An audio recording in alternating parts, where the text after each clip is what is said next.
بسم اللہ الرحمن الرحیم۔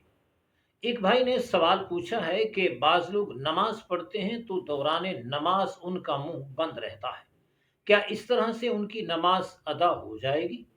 یہ مسئلہ انتہائی اہم ہے، لیکن لوگوں کی اکثریت اس مسئلے سے غافل ہے۔ اس حوالے سے گزارش یہ ہے کہ نماز پڑھنے والا جب نماز پڑھتا ہے تو قرات اس طرح کرے کہ اس کے کانوں تک آواز پہنچے، اگر کوئی رکاوٹ اور معنی موجود نہ ہو۔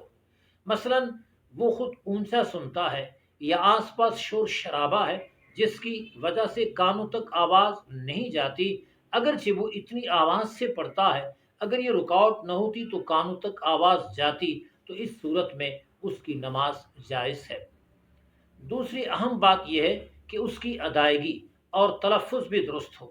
جب نماز پڑھنے والا درست ادائیگی اور درست تلفظ کے ساتھ نماز پڑھے اور اپنے کانوں تک اس کی آواز پہنچے تو اس کی نماز درست ہوگی، لیکن اگر وہ اس طرح مدھم آواز میں پڑھتا ہے، آہستہ دھیمے لہجے میں پڑھتا ہے کہ اس کے اپنے کانوں تک بھی آواز نہیں جاتی، تو اس صورت میں اس کی نماز جائز نہ ہوگی۔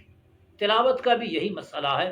اگر ایک آدمی قرآن کھول کے بیٹھا ہے پر اس کا منہ بند ہے اور یہ باور کراتا ہے یا یہ دکھاتا ہے کہ میں قرآن پڑھتا ہوں، تو یہ تفکر ہے، وہ سوچتا تو ہے، غور و فکر تو کرتا ہے، پر اس کو پڑھنا نہیں کہتے۔ قرات یہ ہے، پڑھنا یہ ہے کہ ادائیگی درست ہو اور اپنے کانوں تک اپنی آواز پہنچے۔ صرف اسی پر بس نہیں، بلکہ شریعت مطہرہ نے بعض اور مسائل بھی بیان کیے ہیں کہ جن میں اپنی آواز کا کانوں تک پہنچنا ضروری ہے۔ جیسے ایک آدمی جانور ذبح کرتا ہے اور بسم اللہ اللہ اکبر کہتا ہے، تو اس آواز کا بھی اپنے کانوں تک پہنچانا ضروری ہے۔ اسی طرح ایک آدمی اپنی بیوی کو خدا نخواستہ طلاق دیتا ہے، تو طلاق کے درست ہونے کے لیے بھی یہی ضروری ہے کہ اس کے اپنے کانوں تک آواز پہنچ سکے۔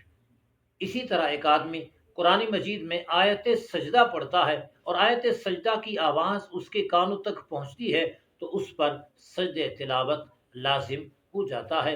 یہ چیزیں بہت ضروری اور بنیادی ہیں، لیکن ہم اس کی طرف توجہ نہیں دیتے۔